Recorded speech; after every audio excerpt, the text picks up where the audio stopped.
ఊగేసి ఆ కొమ్మల్లో పళ్ళన్నీ రుచి చూసి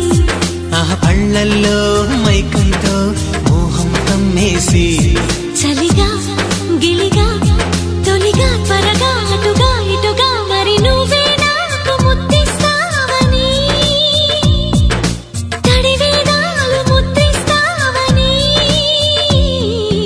నమ్మడానికి ఎంత బాగుందో నీకోసం రెక్కల గుర్రం ఎక్కి వస్తానని పగడపు దీనికి నిన్నే నేను తీసుకెళ్తానని ఇక ఏ నాటికి అక్కడే మనము ఉంటామని నమ్మడానికి ఎంత బాగా